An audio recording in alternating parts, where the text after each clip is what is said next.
Nesta edição, o programa TVDH fala sobre o 13 de maio e a invisibilidade de negros e negras no Brasil. Eu, Del Souza, e a professora Rogéria Gladys, doutora em Direito, professora do curso de Direito da Universidade Católica de Pernambuco e integrante do Conselho da Mulher do Recife, recebemos Inaudete Pinheiro, uma das fundadoras do Movimento Negro do Recife, ela que também é escritora, contadora de história, pesquisadora, graduada em enfermagem, mestre em serviço social e ativista dos movimentos sociais. Começa agora o programa TV Direitos Humanos. O TVDH é uma iniciativa da Cátedra Unesco Unicap de Direitos Humanos, Dom Helder Câmara, produzido por estudantes de jornalismo do projeto de extensão EduComDH, Educomunicação e Direitos Humanos na Mídia, numa parceria com a Cátedra Luiz Beltrão de Comunicação, o Centro Dom Helder Câmara de Estudos e Ação Social, o Movimento dos Trabalhadores e Trabalhadoras Rurais Sem Terra, o MST, o Centro das Mulheres do Cabo e o Centro de Cultura Luiz Freire.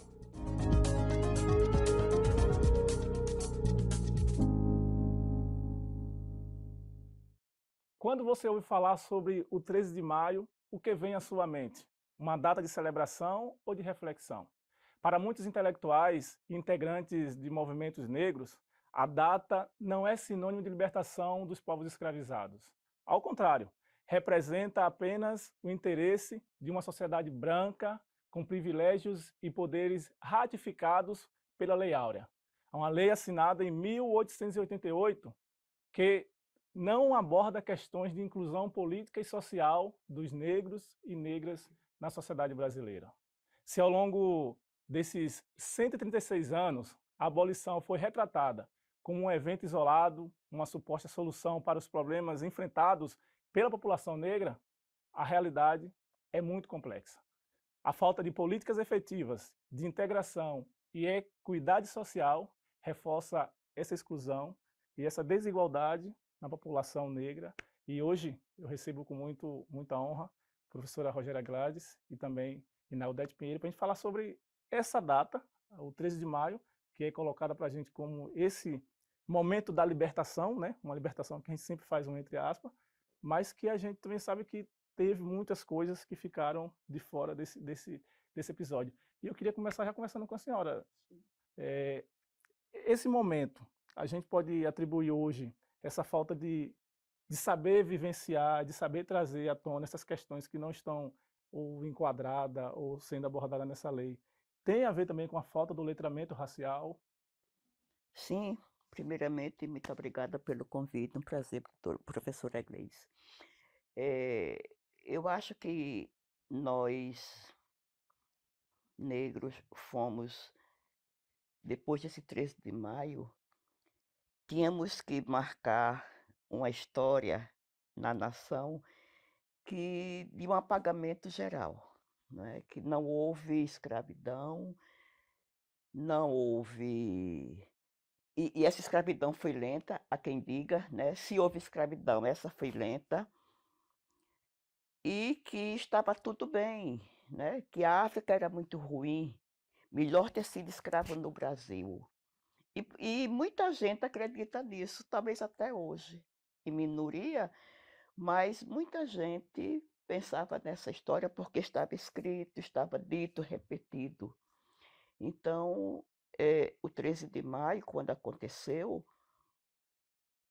antes eu ficava muito chateada quando eu via os mais velhos ainda lembrar, dizer a princesinha, Dona Isabelzinha, Dom Pedrinho, mas hoje eu compreendo, porque hoje, você ser escravo e amanhã você ser escravo na expressão, né, de submissão, de obediência, de pedir de joelho, de licença para tudo. E no dia seguinte não ser mais, fez uma diferença para essas pessoas, embora que tenham saído descalço, né, quase nus, sem trabalho, porque não lhes foi dado absolutamente nenhum, nada, né, que pudesse caminhar com seus próprios pés. Então, para nós, esse 13 de maio, para nós, de uma geração mais para cá, não tem nenhum significado que podemos celebrar. Essa, essa fala de Naudete, ela é muito importante para a gente pensar essa questão mesmo do letramento, professora Rogéria, porque existe tempos em que a gente aprendia na escola, e aí o livro trazia muito forte, Princesa Isabel, acho que só não se chamava de santa porque não Sim. era sobre religião aquilo ali, mas ao mesmo tempo era como se ela tivesse dado para a gente um presente muito grande, um presente que é essa tal libertação. Do ponto de vista da lei, a senhora trabalha muito com essa coisa do direito, também milita aí nessa questão do direito. O que é que significou, o que é que significa essa Lei Áurea? Ok, primeiro eu queria dizer que 13 de maio hoje, 13 de maio ele tem que ser considerado como um dia de resistência, né? Então, como a professora Inaldete disse, é como não, nós tivemos um apagamento. Só que a abolição da escravatura tem 136 anos, mas isso a gente tem que contrapor com mais de 300 anos de escravidão. Então é muito forte ainda, né? Hoje ainda é muito forte o colonialismo. Então nós não avançamos muito em relação a conquistas, a real liberdade para os negros. Os negros hoje, eles continuam, não a maioria, não a minoria, uma minoria conseguiu, né, participar dos espaços de poder, mas a maioria é periférica. Nós não temos ainda espaço de poder, ou melhor dizendo, representatividade. E isso passa sim, Del, pelo letramento racial.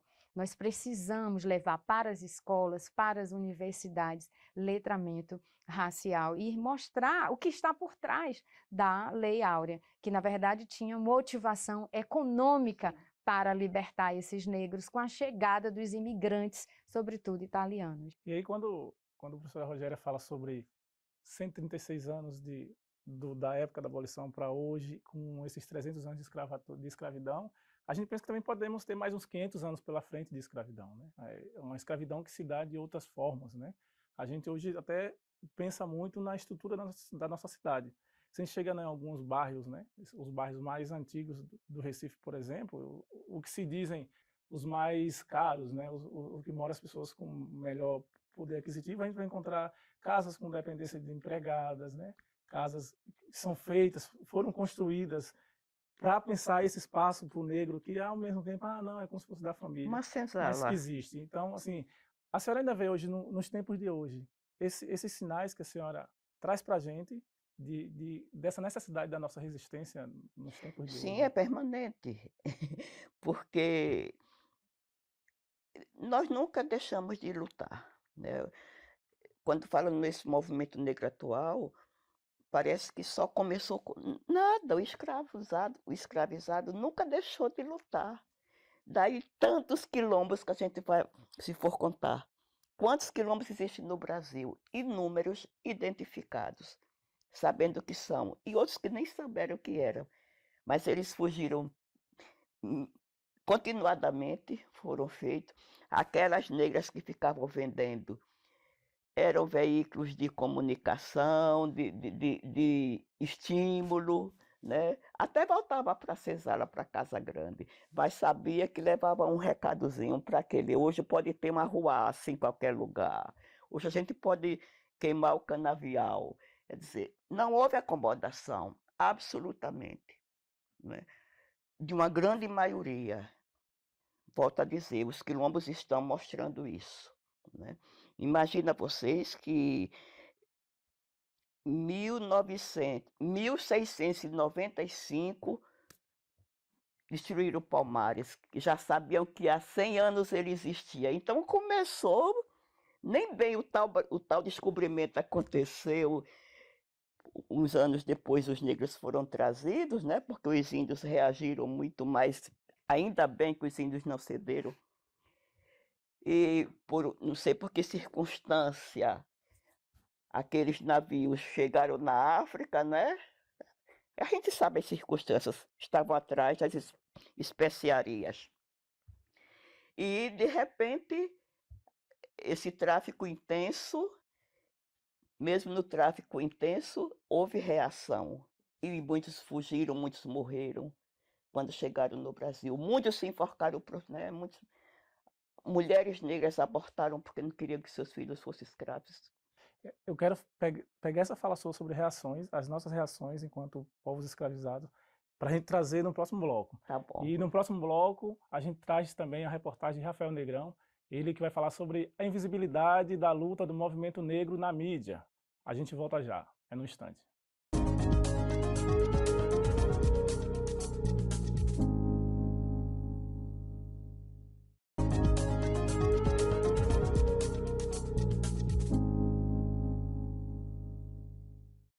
Estamos de volta com o segundo bloco do TVDH, que nesta edição fala sobre o 13 de maio e a invisibilidade de negros e negras no Brasil.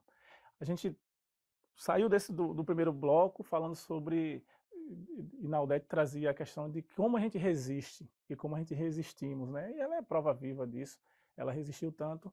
E essa resistência tem muitos aspectos da sociedade que a gente não percebe também como instrumento, professora Rogéria. A gente tem aí várias ou instrumentos mesmo de leis, de incentivos fiscais e outros incentivos que às vezes são criticados por uma população, a gente sabe muito bem quem é essa população, e que às vezes falta também da gente esse ir defender isso, brigar com isso. Como é que você vê essa questão da resistência que Naudete traz e que a gente também sente como necessidade de sobrevivência nesse mundo tão...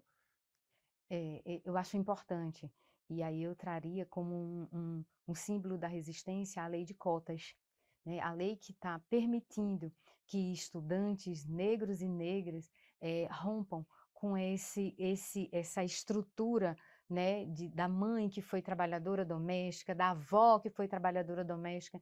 Então, eu escuto muito como professora universitária, professora, eu sou a primeira mulher da família que estou na graduação, então é uma honra muito grande, sabe, ensinar e fazer parte dessa nova história. Então, hoje eu olho a sala de aula e fico feliz com a heterogeneidade de etnia, de raça e de gênero dentro da sala E de que aula. pena, né? Que pena que hoje tem tantos discursos contra esses incentivos que tem Ainda. do governo ainda, né? E discursos mesmo com base mesmo, teóricos, que fazem discurso contra a própria lei de cota e outras leis, né? Sobre essa questão do apagamento, né? O apagamento da visibilidade mesmo, da nossa presença na sociedade, da necessidade de subsistirmos, a gente tem uma reportagem que fala sobre essa invisibilidade da luta racial dos negros na mídia. Vamos acompanhar a reportagem de Rafael Negrão. A Angola Comunicação tem 5 anos de existência. É uma agência formada por mulheres do Nordeste do Brasil que desenvolve trabalhos nas áreas de planejamento estratégico, criação de campanhas, editoração, design gráfico, assessoria de imprensa e produção de conteúdos para as redes sociais, entre outras atividades. Quem explica como surgiu a agência é a sua idealizadora, a jornalista Catarina de Angola. A Angola Comunicação é uma agência de comunicação que este ano, 2024, faz 5 anos. Temos uma equipe hoje formada por mulheres de vários estados aqui do Nordeste.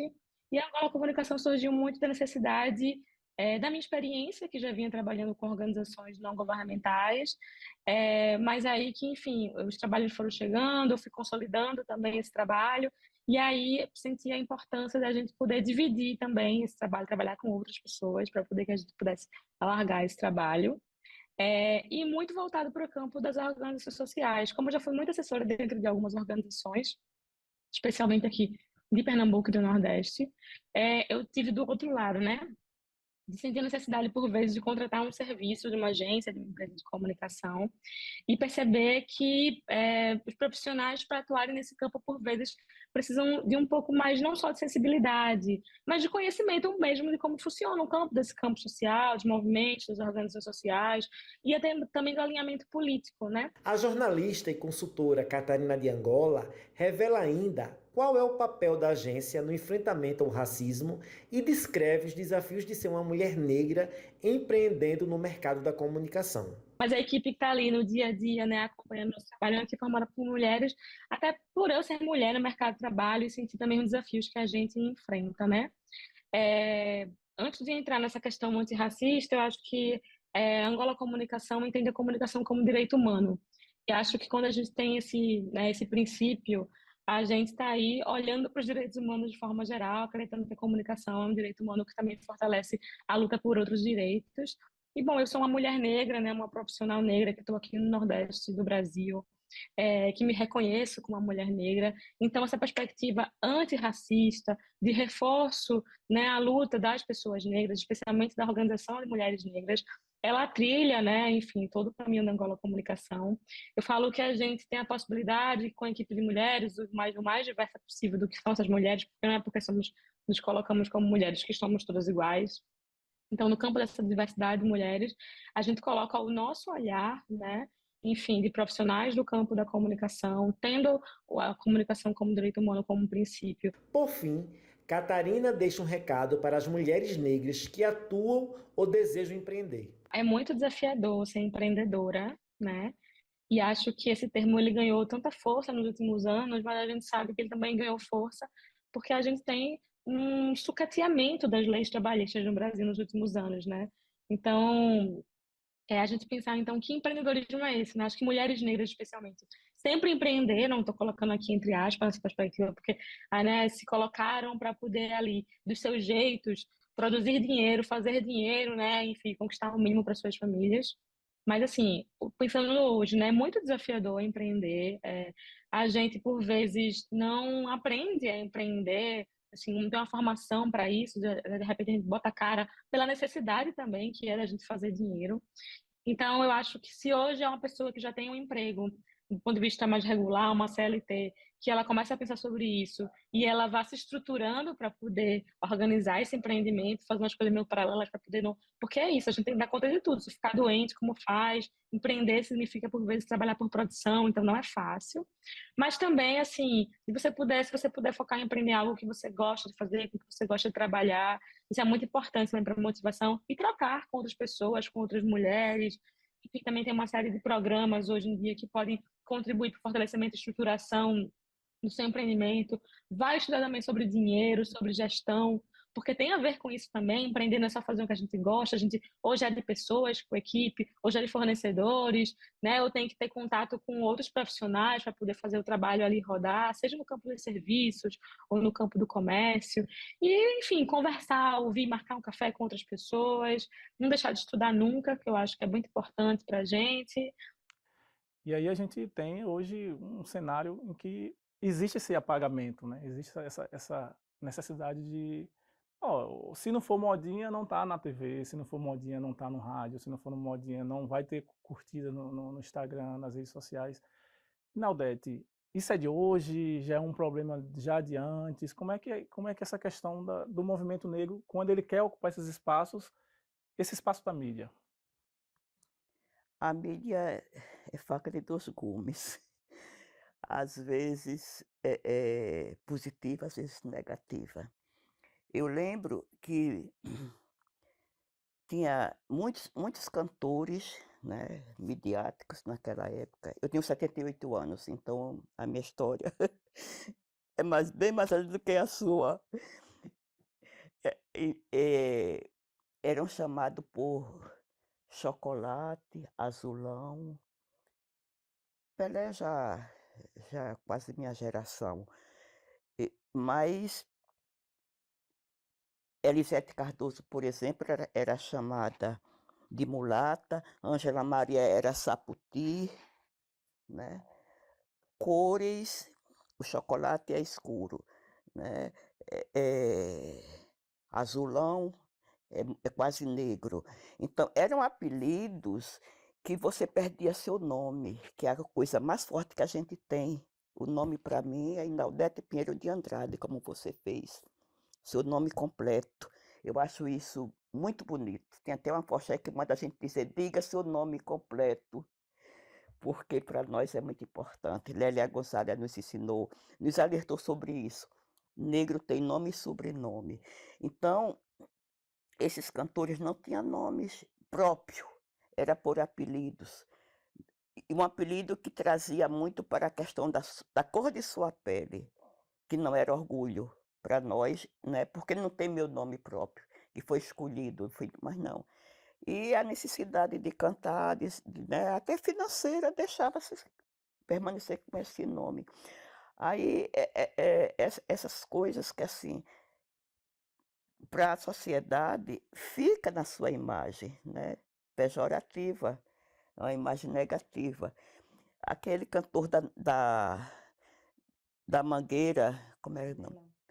Jamelão. Jamelão. O jamelão é um fruto de pele escura, né?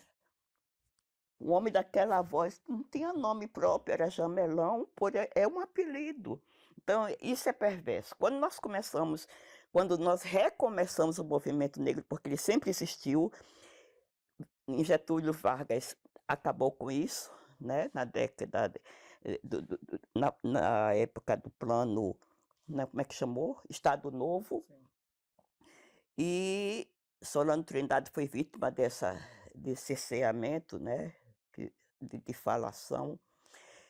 E quando nós recomeçamos, aliás, quando Solano Trindade estava na década de 36, 38, 40, Frente Negra Brasileira em todo o Brasil, de repente, Getúlio Vargas acabou com os movimentos sociais de um modo geral e o movimento negro também, né?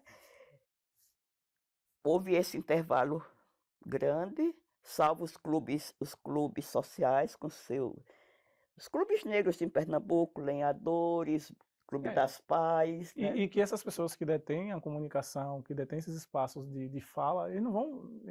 É difícil pensar que essa pessoa vá falar pela gente. Por isso que é importante, professor, a gente pensar mesmo nessa mudança de postura, na mudança de linguagem. A própria Djamila Ribeiro vai falar sobre. Não tem que ser só, eu não sou racista, a gente também tem que combater o racismo, assim, como é que a gente poderia pensar uma sociedade que se comunica também pensando nessa coisa do combate racial. Exatamente. Trago o nome delas, né? Estava pensando aqui, a Djamila Ribeiro, ela traz um manual antirracista. Então, hoje nós temos que procurar, né, o letramento racial. O que não se pode mais dizer? Não se admite mais, né? O cabelo é crespo, tá? Então, não dá mais para utilizar estereótipos. Então, o que a professora Inaldete trouxe foram, né? Vejam, nós não lembramos o nome, nós vamos chamar e lembrar pelo que o estereótipo foi colocado naquela pessoa. E aí, então, no próximo bloco, a gente vai ter o Fala Povo, que é um quadro nosso, que o repórter Marcelo Dantas, ele foi para as ruas para saber do povo. Se o povo conhece os espaços da cidade, que tem figuras mesmo importantes para a nossa sociedade, o próprio Miró da Muribeca, Zumbi dos Palmares, né? A gente confere já no próximo bloco, o terceiro bloco do nosso programa.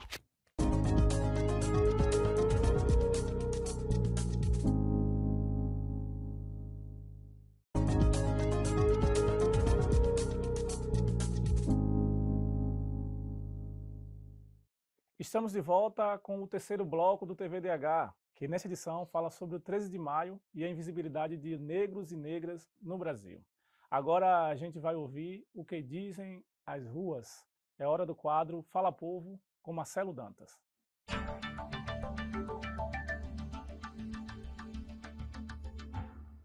O período da escravidão no Brasil deixou profundas cicatrizes e feridas abertas até os dias de hoje. Um exemplo é o epistemicídio negro, uma junção de processos históricos e sociais que buscam negar e apagar o conhecimento e a cultura da população negra. Por exemplo, você já parou para pensar por que num país com tantos jogadores de futebol negros, os técnicos, na sua maioria, são brancos, ou ainda porque o nome de ruas e de avenidas pouco se referem à negritude brasileira?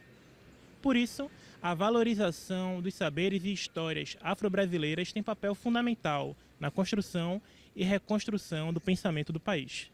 Diante disso, o TVDH veio às ruas do Recife visitar as estátuas em homenagem a Miró da Muribeca, Naná Vasconcelos e Zumbi dos Palmares, perguntar se as pessoas conhecem essas importantes figuras. Eu nunca parei, né, para dar uma olhada. Realmente eu desconheço, não vou mentir. Aqui, essa daí realmente eu não conheço, não sei. Mas você conhece Zumbi dos Palmares? Conheço sim. E você acha importante ter esses tipos de homenagem a figuras históricas do Brasil e de Pernambuco nesses locais da cidade? Sim, sim, sem sombra de dúvida. É a forma de manter a história viva, né? É a história de um povo, principalmente. Eu acho muito importante esse tipo de homenagem também para a sociedade brasileira poder ter um autoconhecimento, sabe? Da história, da população negra e da sociedade no geral também. Eu acho bom porque é uma cultura que é bom para a cidade do Recife. Os pessoal passa, vê, elogia e tudo certo. Conheço sim Naná Vasconcelos, grande percussionista, que vem com os tambores artesanais e tal, grande referência da nossa cultura negra, né? Eu que não sou daqui de Recife, mas sou de Salvador, que tem muitos percussionistas também de referência bacana, então a gente sempre está inteirado, muito bacana, e fiquei tão feliz de vir aqui, que a gente veio para aqui em Recife fazer um show, e aí veio passear e eu vi essa estátua linda, que eu acho que lá em Salvador também, inclusive, tinha que ter uma do Negão do Samba, que é o grande criador do samba reggae, que é lá aquela batida do Olodum que vocês conhecem e tal. E lá no Pelourinho não tem uma estátua dessa. E aí a gente vê que existe pessoas que conhecem, de fato, personagens importantes da nossa história, e também pessoas que não conhecem personagens tão marcantes como o próprio Zumbi do Palmares. Em 1900 quando é que 300 anos de Zumbi, estou perdendo a data, qual foi? 1995. 300 anos na morte de Zumbi, né? A morte gloriosa de Zumbi. Porque ele estava meitado, mas deram o tal do bandeirante, Domingos Jorge Velho, o matou, mas para nós foi ótimo ele ter morrido, porque ele ficou. Enquanto isso, o colonizador achava que pondo a cabeça dele na Praça Nossa Senhora do Carmo, aqui no Recife, os negros não iam mais se rebelar, porque sabiam que Zumbi era mortal, né? Foi o castigo para os negros escravizados. Deixar aquela imagem da cabeça aos abutres, né? Aliás, abutres do céu e da terra também. E nesses 300 anos da morte de Zumbi, houve uma celebração muito bonita aqui no Recife, na Praça Dantas Barreto, na Praça Nossa Senhora do Carmo, e foi posto duas estátuas. Uma pelo Estado não se uniram, uma pelo Estado e uma pela Prefeitura. A do Estado desapareceu hoje, só tem a da Prefeitura. Pequena, né, que as pessoas passam lá, nem percebem que existe essa estátua, para ver a indiferença, né? Aí você chega da praça que tem Joaquim Nabuco enorme naquele cavalo, né? A diferença de projeção.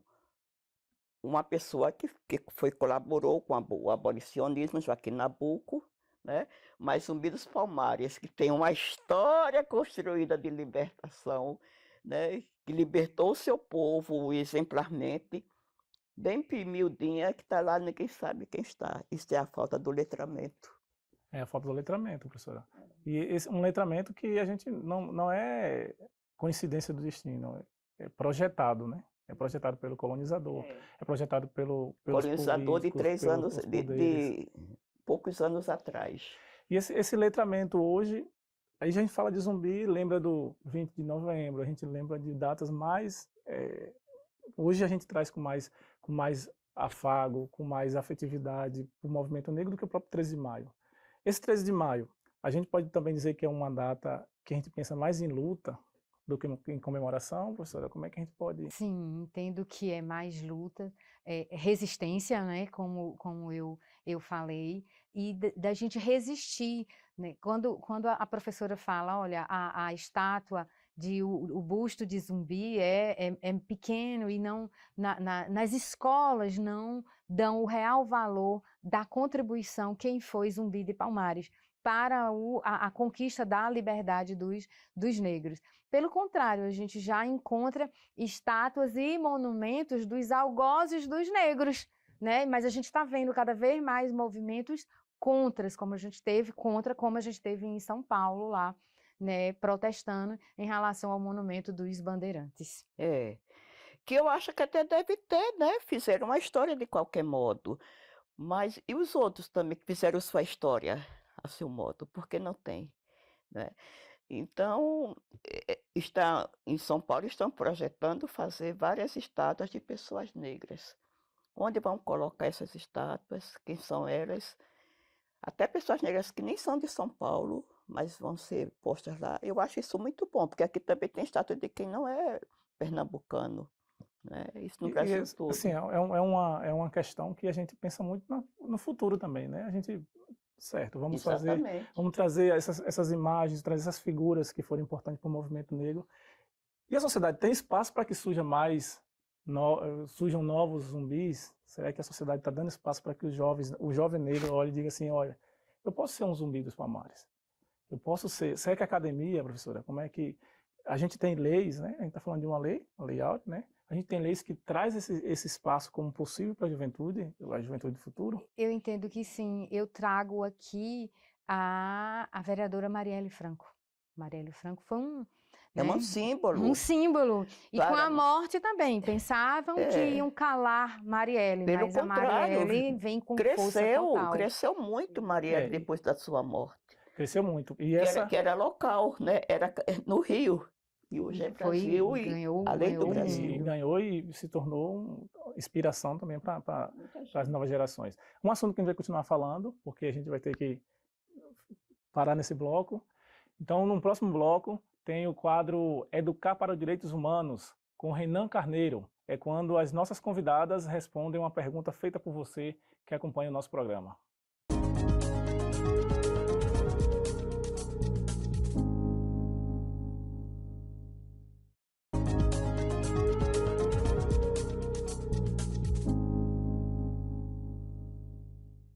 Estamos de volta com o quarto bloco do TV Direitos Humanos, que nesta edição fala sobre o 13 de maio e a invisibilidade de negros e negras no Brasil.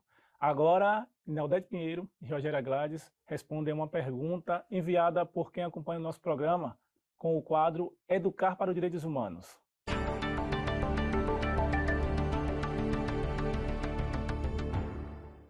No dia 13 de maio, nós recordamos automaticamente da abolição da escravatura aqui no nosso país.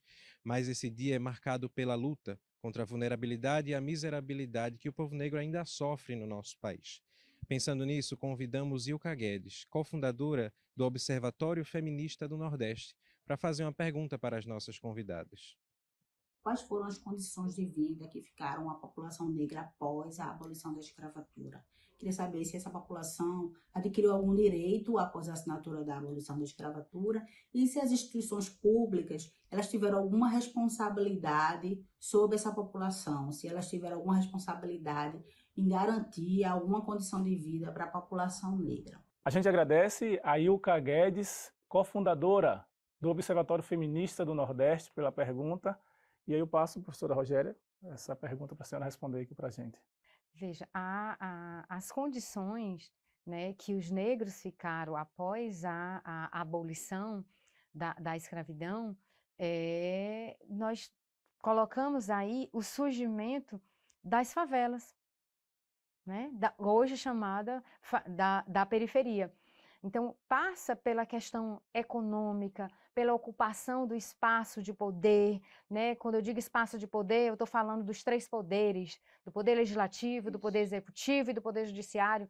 Nós não temos, né, negros e negras o suficiente para representar toda a população, que não é minoritária, tá? Então, assim, eu ainda vejo que precisamos avançar muito e políticas públicas vão melhorar essa situação. Políticas públicas vão melhorar e aí a gente conta também com exemplos, né, com figuras, com personagens que são tão fortes assim. Pensando um pouco nessas condições, Inaldete, como é que você se vê hoje como representante, como voz ativa desse movimento negro? Eu quero pegar um gancho com a professora Grace. Os 3 poderes, né? Ironicamente, no executivo, legislativo e judiciário. Não existe o interesse de pensar essa questão, de repensar essa questão né, em que o Brasil foi ficado, essa pobreza imensa que o Brasil, né, mantém, porque um país que tem tudo para ser rico é muito pobre, porque uma grande massa da população não usufrui desses direitos, né? Não está aí no mercado do trabalho, não está contribuindo para a sua evolução, né? Essa reflexão ninguém faz, né? São as pessoas que poderiam fazer, não faz. Como é que deixou uma massa de uma população enorme sem condições de trabalho, né?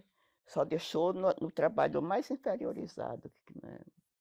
Na cozinha, no campo, se é no campo é como capataz. Infelizmente, é isso que querem, parece, da gente. E assim, isso é muito forte, porque você tem um movimento que tiram as pessoas, tira os negros das suas vivências, das suas vidas, dos seus lares, e transforma-os em escravizados, e aí depois surge uma lei que diz assim, vocês estão livres, vão-se embora Se e virem. se virem. Assim, é um cenário muito caótico, professora. E hoje, né, eu vou trazer para hoje, o cenário continua precarizado. Se a gente coloca aí, né, um marcador, né, vamos colocar marcadores de gênero, raça, né, a questão do capital e da classe, né, o perfil do trabalhador hoje que é precarizado, ele é jovem, ele é negro e ele é periférico, e ele tem uma bicicleta e carrega uma mochila nas costas. Ele não é formalizado, ele está na grande massa dos trabalhadores precarizados. E isso porque a gente está falando, a gente está olhando para o nosso estado, para a nossa região e falando da nossa própria região. Porque se a gente for olhar para o país, a gente vai ter mais um elemento aí que é nordestino, né? Então, Sim. o nordestino também está nesse movimento de que é precarizado, de que é também escravizado. Olha, está muito ligado também à questão da cor da pele, né? A gente não pode fugir Sim, disso, sem né? dúvida. E é o primeiro atingido pela bala, né? E há quem diga que não, mas sim, a estatística não pode ser, por mais que ela queira, que o estatístico profissional queira dizer que não é verdade, mas está lá comprovando. A senhora hoje se sente segura? Ou a senhora, por exemplo, eu imagino que para vir estar com a gente aqui hoje, a senhora teve que se deslocar da sua casa para vir até aqui. A senhora se sente segura? Eu não tenho que ter medo, não. Sabe? Pode acontecer, mas eu aprendi a me manter sem medo, senão eu não vivo, né? Não posso também viver de medo. Mas eu tenho um filho, né? Um filho rapaz, já de 38 anos, e quando ele saiu eu tinha muito medo, porque era um adolescente, depois um jovem, né? E qualquer momento eu tinha assim, quando ele virava a maçaneta de casa, quando chegava, que alívio à noite. Meu filho voltou para casa, porque todas as mães negras e pais negros, essa apreensão é permanente. E a gente, com todos esses sentimentos, a gente é aconselhado a se agarrar em uma lei que foi feita lá em 1888, que a gente sabe que não é suficiente para tanta violência que a gente sofre hoje. Mas, professora Rogéria, calme, Naldete, calme, que essa discussão a gente fala no próximo bloco. Depois do intervalo, então, temos o 5º e último bloco dessa edição do TV Direitos Humanos, que fala sobre o racismo nessa data, representando essa data da libertação dos escravos, mas que também tem muitos pormenores. A gente volta já.